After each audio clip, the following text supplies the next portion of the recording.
एक संगठित सामाजिक ताना-बाना और सामाजिक सौहार्द किसी भी देश की आर्थिक व सांस्कृतिक उन्नति के लिए, प्रगति के लिए एक महत्वपूर्ण रोल अदा करती है। और हमारे जैसे एक विशाल देश भारत के लिए तो यह और भी ज़रूरी हो जाता है कि यहाँ के विभिन्न लोग आपस में मिलजुल के रहें और सबकी समान रूप से प्रगति हो और सबकी समान रूप से भागीदारी हो इस देश में, इस देश की उन्नति के लिए और समाज की उन्नति के लिए। ऐसा इसलिए भी ज़रूरी है कि हमारे देश में विभिन्न धर्मों को मानने वाले लोग रहते हैं और एक धर्म में भी फिर विभिन्न प्रकार की जातियां हैं, प्रजातियां हैं और उन जातियों और प्रजातियों में भेदभाव काफ़ी हावी है। विभिन्न धर्मों, जातियों और प्रजातियों के बीच व्याप्त ऊंच नीच, छुआछात को कम करने के लिए, दूर करने के लिए ही संविधान में इस चीज़ का प्रावधान किया जाता है कि कैसे वो समाज जो निचले तबके का माना जाता है, दलित माना जाता है, पिछड़ा माना जाता है, उसको कैसे उठाया जाए और उनके लिए ऐसी क्या योजनाएं लाई जाएं ताकि वो भी एक समान रूप से एट पार जो है दूसरे जो वर्ग हैं, जो दूसरे लोग हैं, उनके समान अपनी उन्नति कर सकें। मैं हूं हरीश और आप देख रहे हैं मेरा नज़रिया। तो आज के एपिसोड में हम समाज में विभिन्न जातियों और प्रजातियों को उत्थान के लिए जो एक संविधान में प्रावधान किया गया है आरक्षण का, यानी कि रिजर्वेशन का, उसके ऊपर चर्चा करेंगे, क्योंकि यह विषय राजनीतिक रूप में भी और सामाजिक रूप में भी आज के दौर में बहुत ज़्यादा चर्चा में है। आरक्षण के विषय को समझने के लिए हमें कुछ सवालों से रूबरू होना पड़ेगा, जैसे कि आरक्षण क्यों दिया जाता है, कब से दिया जा रहा है, कब तक दिया जाएगा, किन किन को दिया जाता है। तो ये सब जो सवाल हैं उनसे रूबरू होने के लिए हम एक एक करके इनको टच करते हैं। तो सबसे पहली बात तो है कि आरक्षण की आवश्यकता क्यों है। तो उसके लिए जैसा कि मैंने आपको शुरू में भूमिका में बताया कि किसी भी देश में विभिन्न जातियों और प्रजातियों के लोग रहते हैं। ये हमारा समाज ही इस तरीके से बटा हुआ है और ये हमारे समाज की संरचना कोई आज से नहीं है, ना ही आज़ादी के बाद से है और ना ही आज़ादी से पहले कुछ वर्षों से है। ये हज़ारों वर्षों से यह संरचना चल रही है। अगर हम हिंदू समाज की बात करें तो चार मुख्य बड़ी जातियाँ जो कि ब्राह्मण, क्षत्रिय, वैश्य और क्षूद्र, ये बड़ी जातियाँ थी। उनके बाद जो है इनमें और छोटी छोटी जातियाँ बनती चली गईं। वो एक जातियों का जो निर्धारण किया गया था वह काम के आधार पर किया गया था, लेकिन जातियों का वह निर्धारण हो सकता है वो प्राचीन काल में तब की ज़रूरत हो, लेकिन आज के दौर में जहाँ सबको एक समानता का अधिकार होना चाहिए वहाँ ये जातियाँ बिल्कुल निरर्थक रह जाती हैं। अगर मैं अपने नज़रिए से समझूं तो कोई भी व्यक्ति ना तो ब्राह्मण है, ना क्षत्रिय है, ना क्षुद्र है और ना ही वैश्य है। सब इंसान समान होने चाहिए। तो उसी समानता को कारगर बनाने के लिए ही संविधान में यह रखा गया है कि जो जातियां प्राचीन काल से नीची समझी जाती थी, दलित समझी जाती थी, पिछड़ी समझी जाती थी, उनको कुछ एक्स्ट्रा सुविधाएं दी जाएं, कुछ एक्स्ट्रा उनके लिए योजनाएं बनाई जाएं ताकि वो जो पिछड़ी हुई या दलित जातियां हैं वो उठ कर के ऊपर आ सकें और जो दूसरी बड़ी जातियां समझी जाती थी उनके लेवल पर आ सकें, ताकि पूरा समाज जो है वो एक हो जाए।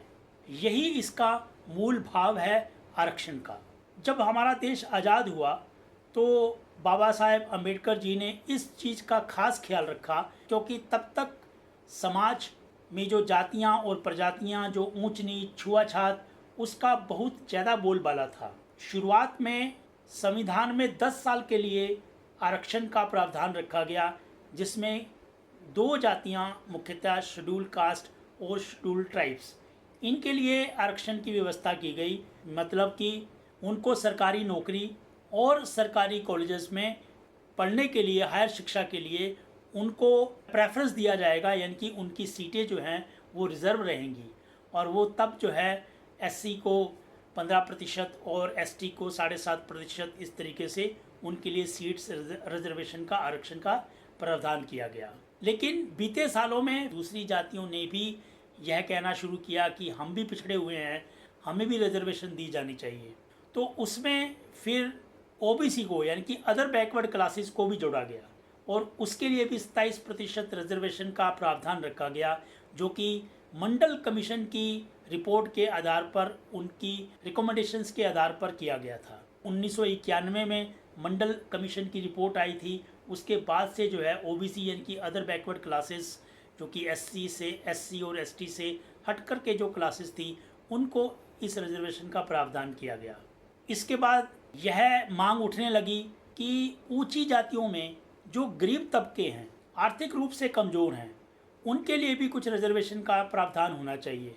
तो 2019 में ईडब्ल्यूएस यानी कि इकोनॉमिकली वीकर सेक्शन के लिए रिजर्वेशन का प्रावधान किया गया और 10% रिजर्वेशन उनके लिए रखा गया। जैसे जैसे जातियों और प्रजातियों की यह देखा गया कि कौन पिछड़ी हुई हैं, कौन नहीं ऊपर उठ पा रही हैं, या फिर सामाजिक दबाव के कारण जो है कोई भी सरकार सत्ता में आई, उन्होंने अपने अपने तरीके से रिजर्वेशन का, आरक्षण का प्रावधान रखा। और आज की स्थिति ऐसी है कि लगभग 50% रिजर्वेशन जो है वो एससी, एसटी, ओबीसी और ईडब्ल्यूएस को दी जाती है। और सुप्रीम कोर्ट का भी यह निर्णय है कि 50% से ऊपर आरक्षण नहीं होना चाहिए। लेकिन अभी भी ऐसे और भी कई समाज के लोग हैं, जैसे कि हम बात करें महाराष्ट्र में मराठा, गुजरात में पटेल समाज और हरियाणा और राजस्थान में जाट समाज, तो यह भी अपने लिए आरक्षण की मांग करते रहते हैं। लेकिन जो एक सुप्रीम कोर्ट की गाइडलाइंस हैं, सुप्रीम कोर्ट की जो रिस्ट्रिक्शंस हैं कि 50% से ऊपर आरक्षण का प्रावधान नहीं होना चाहिए, तो उस बंदिश के चलते कुछ सरकारों ने इसको लागू भी किया, तो लेकिन सुप्रीम कोर्ट ने उसको नकार दिया, उसको रद्द कर दिया। तो ये था कि आरक्षण का कारण क्या है और किस किस को दिया जाता है और कितना दिया जाता है। अब जैसा कि मैंने बताया कि आरक्षण मूल रूप से संविधान में केवल 10 वर्ष के लिए था, लेकिन उसका मतलब ये था कि 10 वर्ष तक यह हम समाज की भी जिम्मेदारी थी और जो सरकारें थी केंद्र में या राज्यों में, उनकी भी जिम्मेदारी थी कि ये जो जातियों और प्रजातियों के बीच में जो असमानता है, जो छुआछात है, जो ऊंच नीच है, इन 10 वर्षों में यानी कि शुरुआती संविधान लागू होने के 10 वर्षों के बीच में उसको ख़त्म कर दिया जाए। लेकिन ऐसा हुआ नहीं। आज भी हम आज़ादी के 77 साल पूरे होने के बाद भी हम देखते हैं कि समाज में ऊंच नीच बरकरार है, छुआछात बरकरार है। तो अगर वो बरकरार है तो रिजर्वेशन भी सरकारों की ये मजबूरी है कि उसको आगे बढ़ाते रहना, यानी कि उसको 10-10 साल के लिए आगे बढ़ाते रहते हैं, क्योंकि समाज में जो छुआछात की बीमारी है, जो ऊंच नीच की बीमारी है, वो हमारे दिमागों में घुसी हुई है। वो दिमागों से जब तक निकलेगी नहीं, तब तक हम लोग आरक्षण को ख़त्म नहीं कर सकते। और मैं तो ये भी कहूँगा कि किसी भी सरकार ने इसके लिए बातें तो ज़रूर की हैं कि हम छुआछात को ख़त्म कर देंगे, ऊंच नीच को ख़त्म कर देंगे, लेकिन ऐसा होता नहीं है। और जो ऐसी जातियां हैं वो आरक्षण की तो डिमांड करते हैं, लेकिन छुआछात को कम करने के लिए वो भी इस तरह का कोई आंदोलन नहीं करते। ऊंची जाति वाले समझते हैं कि छोटी जाति वालों को आरक्षण देने से उनके अधिकार जो है वो मारे जा रहे हैं, उनके अधिकारों में कटौती हो रही है। और अगर हम नीची जाति वालों को आरक्षण ना दें तो उनकी जो मेन भावना थी कि उनके भेदभाव को ख़त्म करके एट पार लाया जाएगा, बराबरी पर लाया जाएगा, समानता पर लाया जाएगा, वो पूरा नहीं हो पाता है। तो इस बीच में करना क्या चाहिए? तो क्या आरक्षण को ख़त्म किया जा सकता है? मेरी नज़र में जब तक कि हम जातियों और प्रजातियों में ऊंच नीच और भेदभाव और असमानता का भाव रहेगा, तब तक आरक्षण ख़त्म नहीं हो सकता। ऐसा ही कुछ राहुल गांधी ने अपने यूएस दौरे के दौरान एक बयान में कहा था। उन्होंने कहा था कि हम आरक्षण को ख़त्म करने की सोच सकते हैं अगर भारत में फेयरनेस हो। और उन्होंने यह भी कहा अभी भारत में फेयरनेस नहीं है। तो इसमें मेरे हिसाब से उन्होंने कुछ गलत नहीं कहा, क्योंकि अभी असमानता बरकरार है तो अनफेयरनेस बरकरार है। तो जब तक असमानता बरकरार है, अनफेयरनेस बरकरार है जातियों के बीच में, तब तक आरक्षण को ख़त्म नहीं किया जा सकता। हाँ, सबको मिलकर के, सभी समाज के लोगों को मिलकर के इस असमानता को दूर करना चाहिए। और जब असमानता ख़त्म हो जाएगी तो नेचुरल रूप से आरक्षण भी ख़त्म हो जाएगा, तब आरक्षण की ज़रूरत ही नहीं पड़ेगी। और वो दिन कब आएगा, यह अभी कहना बहुत बहुत बहुत मुश्किल है।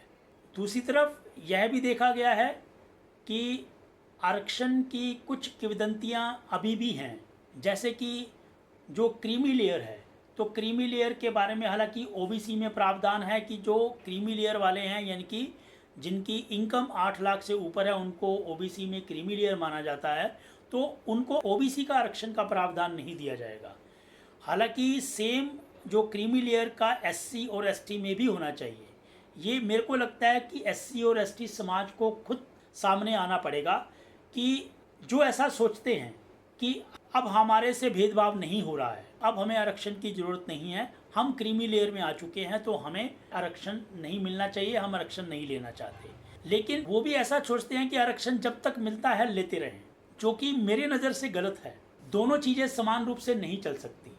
तो मेरी खुद की दिली इच्छा है, और ऐसा होना भी चाहिए, कि सभी समाज एट पार हो जाने चाहिए।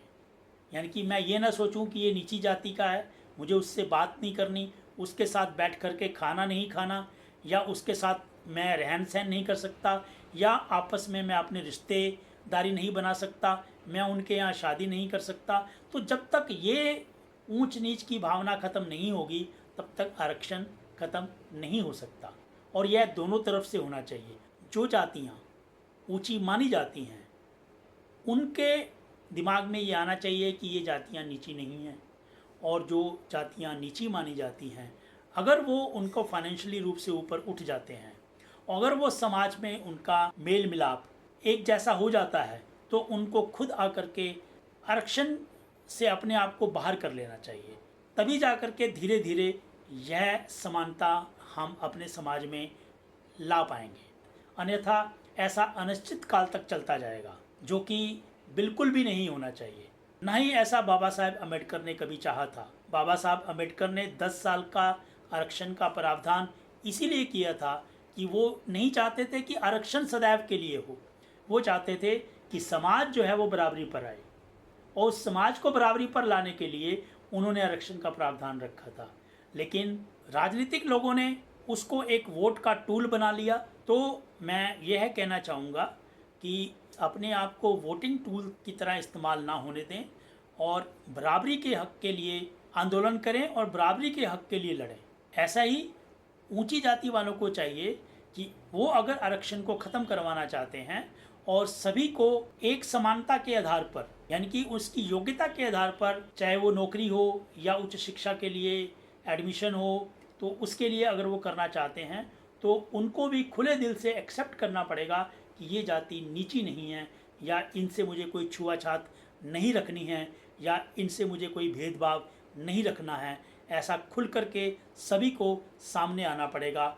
और जो ऐसा नहीं करते हैं, भेदभाव करते हैं, तो वहाँ की सरकार का, चाहे वो राज्य सरकार हो या केंद्र सरकार को हो, उनको ऐसे कड़े कानून बनाने पड़ेंगे कि ऐसी घटनाओं को तुरंत जो है उनके ऊपर कार्रवाई करके, और कोई भी समाज में भेदभाव उत्पन्न करने की कोशिश कर रहा है या फिर भेदभाव रूप से कार्य कर रहा है, तो उनके ऊपर कठोर कार्रवाई होनी चाहिए। तो अगर आप मेरे इस नज़रिए से सहमत हैं, तो मेरी इस वीडियो को लाइक करें, शेयर करें, और मेरे चैनल को सब्सक्राइब करें। ऐसे ही कुछ और मुद्दों पर अपने विचार रखने के लिए धन्यवाद। जय हिंद।